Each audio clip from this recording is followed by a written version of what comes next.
In newly released text messages, Shanann, who was pregnant with the couple's third child, confronting her husband over their troubled marriage. While you were working and living the bachelor life, I'm carrying our third and fighting with our 2 kids daily.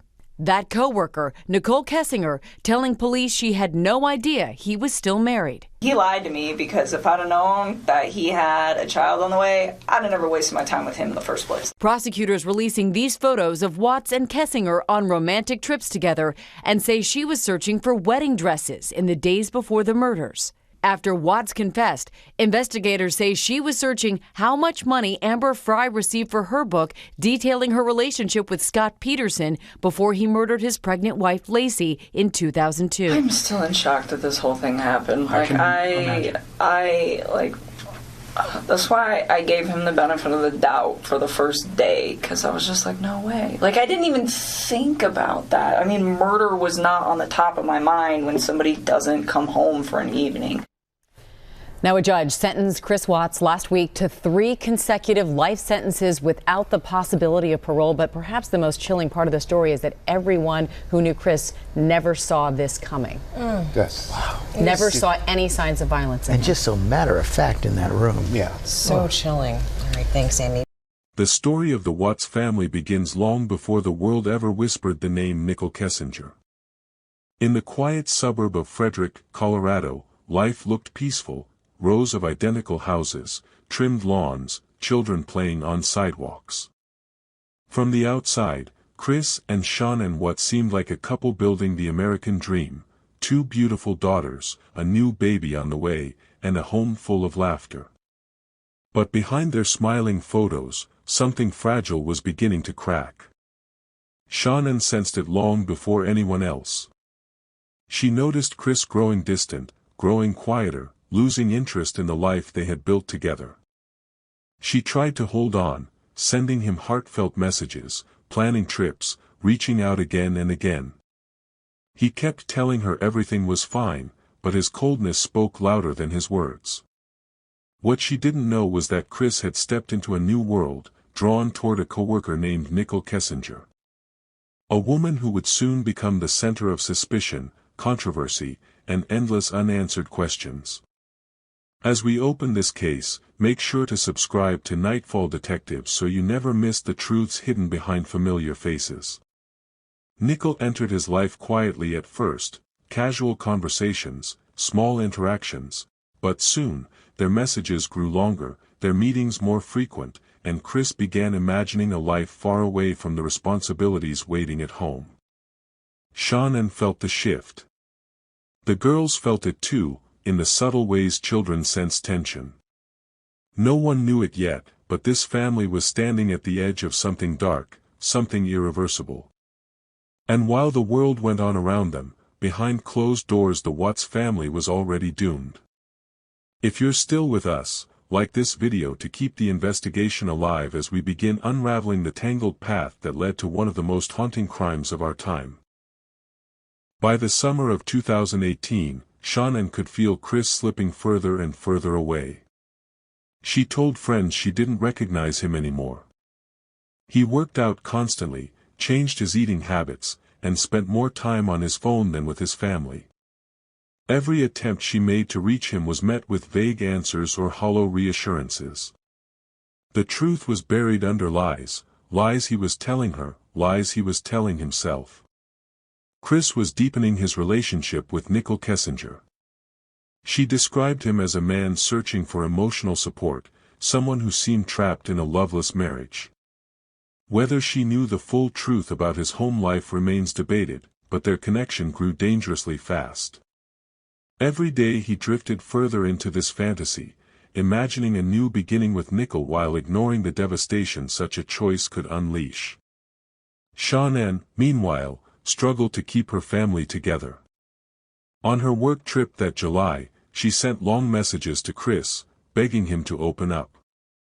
Her friends remember her breaking down, saying she felt like her marriage was collapsing. Chris barely responded. As you listen, take a moment to subscribe and share this story so more eyes can follow this unraveling timeline with Nightfall Detectives. Nichol searched online for wedding dresses, vacation spots, and instructions on how to prepare for a new life. Was it naive? Coincidental? Or something more chilling? People still argue about that. But one thing is certain, Chris was becoming someone else entirely. As his emotional detachment sharpened, the tension inside the Watts home grew heavier, palpable, suffocating. The daughters sensed it. Sean sensed it. And Nichol, unaware or not, was becoming the center of a storm she couldn't control. Every choice was nudging the family closer to tragedy, even though no one knew just how close they already were. When Sean returned home after her late business trip on August 12, she was exhausted but hopeful. She wanted to fix her marriage, to understand why Chris had become a stranger. Little did she know she was stepping into the final hours of her life. Investigators would later reconstruct that night from texts, phone pings, and interviews, but the exact sequence remains blurred by conflicting stories and shifting confessions. What we know is chilling. Chris had been texting Nichol earlier that evening, speaking of change, of freedom, of a new beginning. Messages that sharpened suspicions about her influence in the tragedy that followed. As Sean entered the house, the weight of every strained moment in the past week seemed to hang in the quiet air. Chris approached her, but not as the husband she once knew.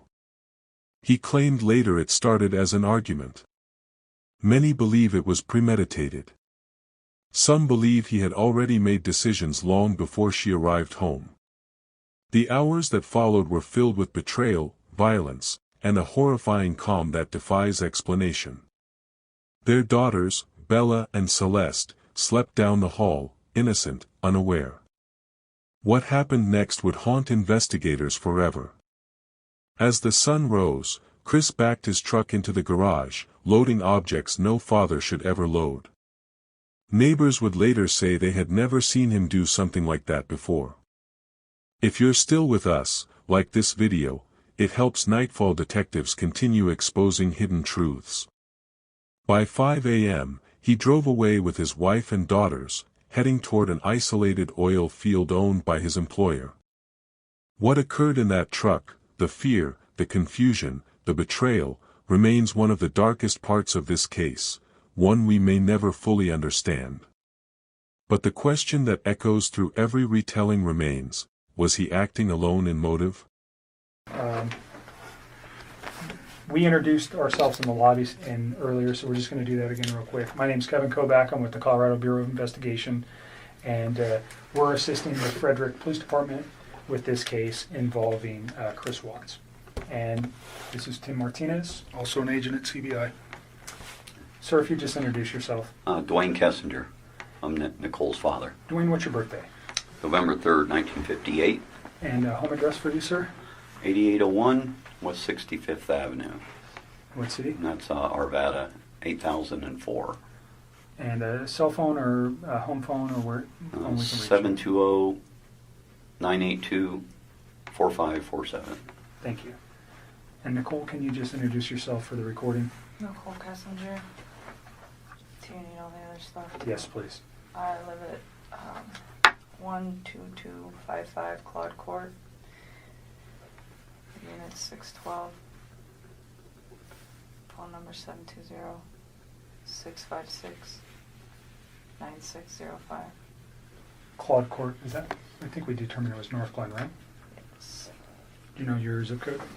80241.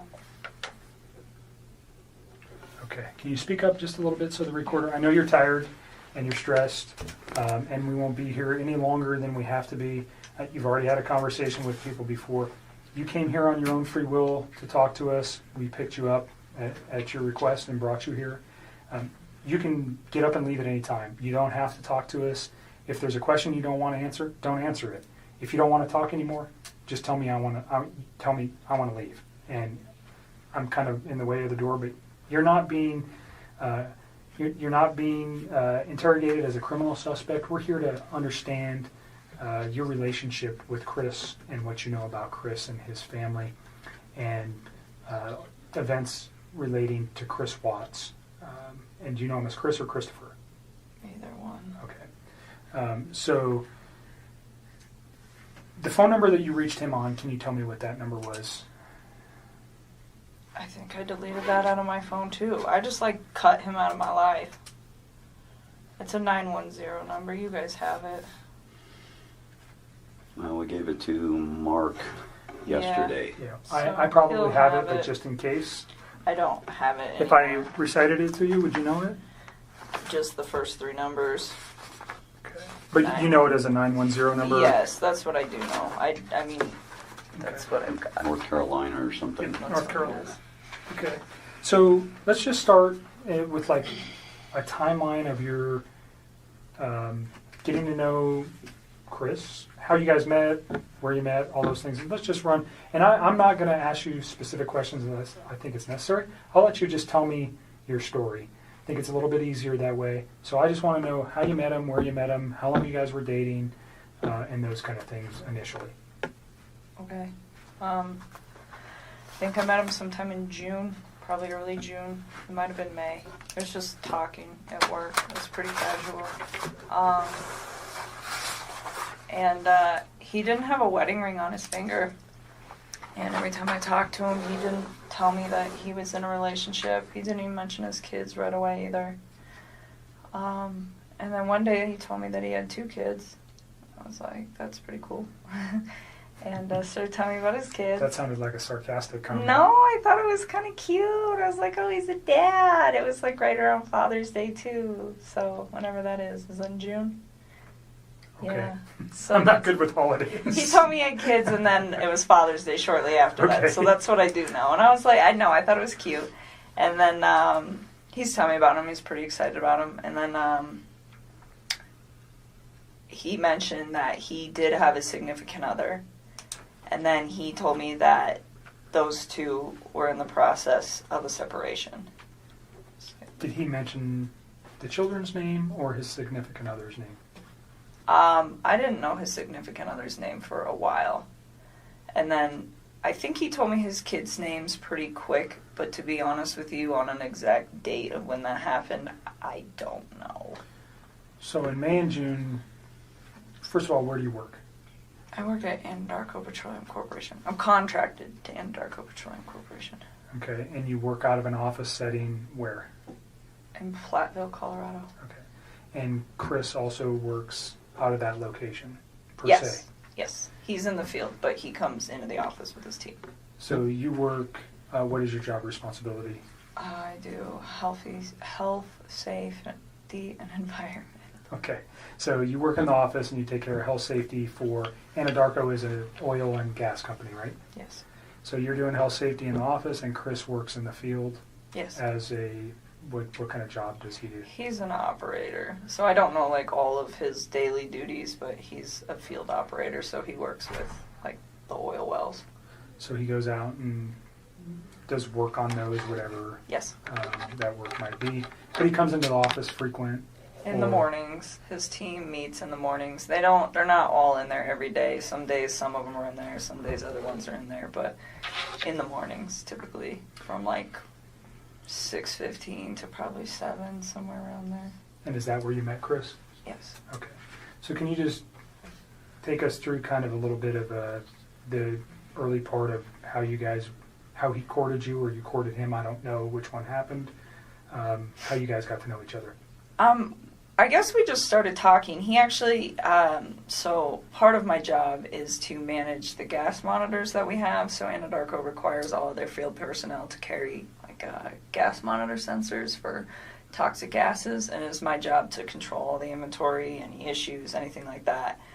And we were having some pretty serious equipment issues, and we had numerous amounts of people coming in my office one day, and he happened to be one of them. And I'd seen him before, they meet in the lunchroom, and that's where I go put my lunch in the fridge. So I'd seen him, but I didn't ever talk to him. So that day we just started talking, and then every time I saw him in the hallway after that, and it was always hit or miss, it wasn't an everyday thing, it was just when I saw him, we just started talking, and we just kind of had a lot in common and just hit it off, so we'd always have, pretty good conversations, and then, I don't know, one day he told me that he had kids and started talking about his kids, and then mentioned, yes, that I have a wife, but we're getting separated. I said, okay. And then When do you think that was? when he said all that, So specifically when he told you he was getting separated from his wife, was that within the first couple of weeks that you knew him, or was that later on? You said you met him around May or June. yeah, it was still in June. Okay. It would have been before Father's Day. So had you guys ever gone out on any kind of No. date at that time? You just No, were no. conversing at work? Yeah, that's all it was. And then, I don't know. We started hanging out. We hung out. We went to a park. Hung out at a park. Let's go back real quick. So why did he tell you that he was getting a divorce? Did he ask you out at that time? No, he didn't. I think he was probably interested in me. And so, he talked to me a couple times via his work phone, and I was like, no. Like, it was still very, like, friendly conversation. But then when I realized, like, this man is interested in me, I'm interested in him, this is personal, so we got away from the Anadarko thing, because I really don't want those guys affiliated with any of this. And So you have a work phone that's specifically... no, I have one phone that I do both on. He has two phones. Okay, so he had your phone, the 720-656. That's the only number that I roll with all the time. Okay. So he has two phones. All right. One of those owned by Anadarko Yes, and one sir. personal. Yes, sir. Do you know what his Anadarko phone number Nope. was? Okay. It's been so long, and I mean, I'm sure I could like look it up, but I tried to look it up for those guys yesterday, and I couldn't find it. Okay. We can find it. That's okay. Just wondering if you knew it. But at that point, we just like took it to his phone because I just felt it was like better that way. And we just continued to talk, and then Let me go back to the park. Where was the park? it's like down the street from my house. It's called East Lake Number 3. Your house Yes. in Northglenn? Yes. And that was in the June time frame. Yeah, or like the beginning of July. It was like right around my birthday. It's like so sometime at the very end of June or the beginning of July. Okay. And that's the first meeting you had outside of work? Yeah. Basic conversation for a first date? I mean, we kept it pretty simple, I guess, you know. I don't even remember everything we talked about. We Sure. were there for a few hours. But Understand so if I ask about conversation, what I'm looking for, was he talking about his family during any of these meetings? Those are the kind of, I understand, whatever you guys were talking about, relationship, your life, your interests, those things, we don't need to know that. What I'm interested in is knowing is when he brings up his children, when he brings up his wife, when he brings up financial information, when he brings up his home, when he brings up anything that may have been, and it's been a few days, so you've had a chance to reflect on some articles that you may have read, and you know, unfortunately, that you're in a situation where somebody has been murdered. And that information, when you look backwards in your memory with the conversations with Chris, anything that he might have said that would be relative to that, and I'm not just, even if one day he was mad and he said, I want to do this or do that, anything like that, if he ever made any kind of statements that you were like, whoa, that was weird, or why would he say that, or why did he mention that? Do you understand what I'm no, looking I for? completely understand. I just feel like some of this happened so long ago that I can't tell you like the exact words of the exact conversation at the exact time and place, because it's like we had a lot of conversations. I mean, we talked every single day. So it's So if there's like a- I'm trying to help you guys with the stuff like the stuff that's more current. I can give you guys a lot more like detail and exact times. But when you're asking me about something that happened 6 weeks ago and exactly what was said, it's like, I mean, I'm sure I can give you a general idea, but to be honest with you, like to pinpoint exact words, it's not going to happen. I'm not looking for exact words, just more, let's say 6 weeks ago he said something that triggered with you last night.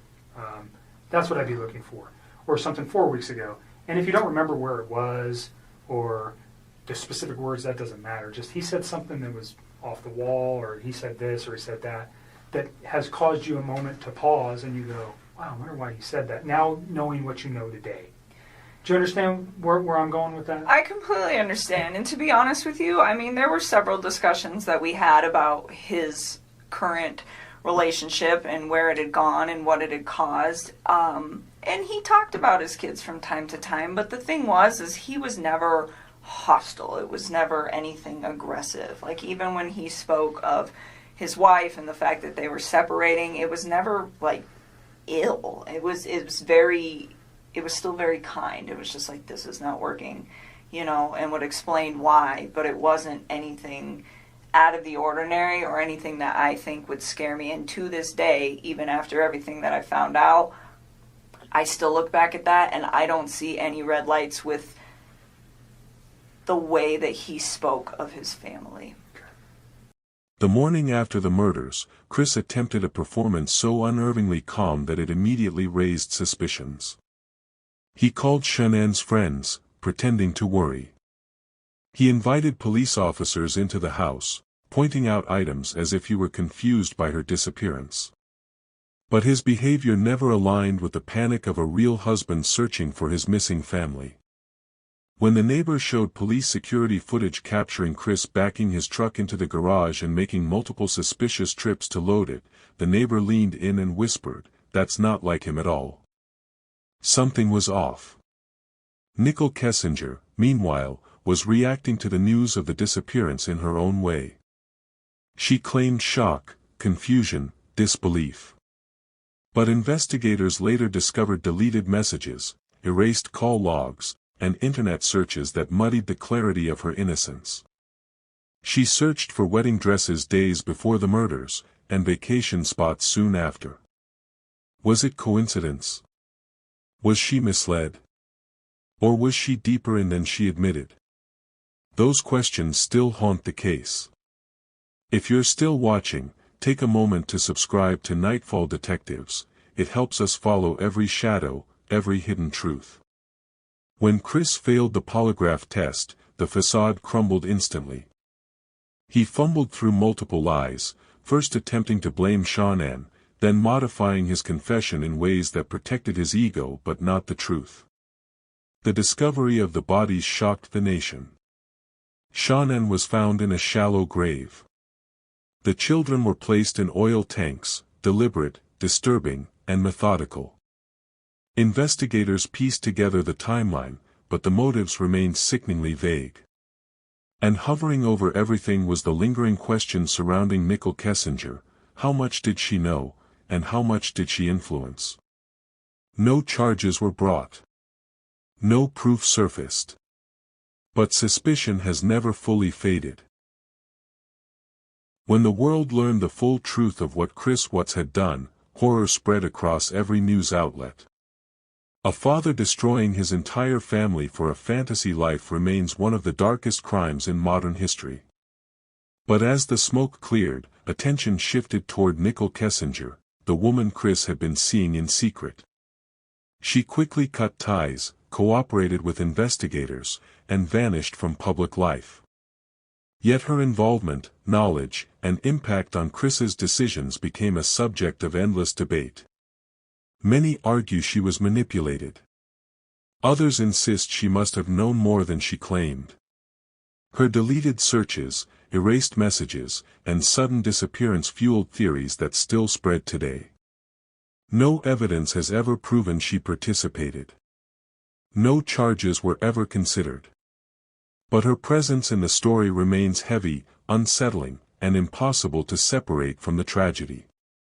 As Chris settled into his prison sentence, 5 life terms with no possibility of parole, he began sending letters, shifting his narratives, rewriting motives.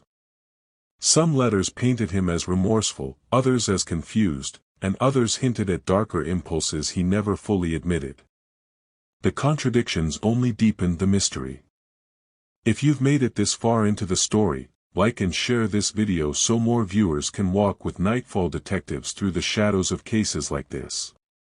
Shannon, Bella, Celeste, and unborn baby Nico deserve to be remembered not as victims of speculation, but as lives cut short by a man driven by selfishness and delusion. As for Nichol, her silence leaves room for theories that may never be confirmed. Did she unknowingly fuel Chris's fantasies? Was she manipulated into believing lies? Or was her role more significant than anyone has proven? The truth may be tangled forever. But in the world of Nightfall Detectives, no question is ever too dark to ask.